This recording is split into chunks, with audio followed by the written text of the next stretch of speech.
बिस्मिल्लाहिर्रहमानिर्रहीम अस्सलामुअलैकुम। कैसे हैं आप सब? उम्मीद करती हूँ आप सब खैरियत से होंगे और ठीक ठाक होंगे। और वेलकम है आपका लाइव सिमी के किचन में।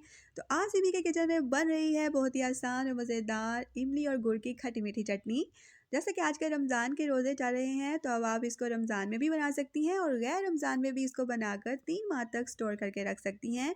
तो अब आप इसको कैसे स्टोर करके रखेंगी, तो मैं इसकी टिप जो है वो वीडियो के एंड में बताऊंगी। तो अब आपने वीडियो को एंड तक लाजमी देखना है।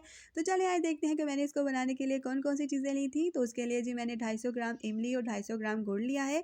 आप गुड़ की जगह चीनी भी ले सकते हैं। और इसमें जो ऐड की है मैंने स्पाइसेस, उसमें 1 टीस्पून भुना जीरा, हाफ टी स्पून नमक, half teaspoon red chilli powder और हाफ टी स्पून ही कुटी लाल मिर्चें ली हैं। और यहाँ मैंने गर्म पानी लिया था जिसमें मैंने इमली को आधे घंटे के लिए भिगो कर रख दिया था।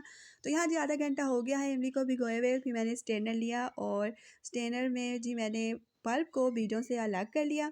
तो अब हम इसको चूल्हे पर रख देंगे पतीली को, और इसके पल्प को तकरीबन आधे घंटे के लिए लो फ्लेम पर पकाएंगे। लेकिन उससे पहले इसके अंदर ये सब स्पाइसेस ऐड करेंगे और मेल्टेड गुड़ ऐड कर देंगे। और इसको लो फ्लेम पर 20 मिनट्स के लिए पका लेंगे जब तक ये ऐसे थिक ना हो जाए।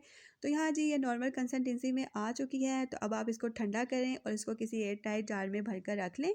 और अब आप इसको 3 माह तक कैसे स्टोर करेंगे, तो उसके लिए जी ये टिप है कि आप इसमें half tea spoon vinegar add कर दें। और आपकी जो चटनी है वो 3 माह तक फ्रीज़ रह सकती है और आप इसको एंजॉय कर सकते हैं। तो यहाँ जी मज़ेदार सी इमली की खट्टी मीठी चटनी बनकर रेडी है। तो उम्मीद करती हूँ आपको आज की ये रेसिपी अच्छी लगी है।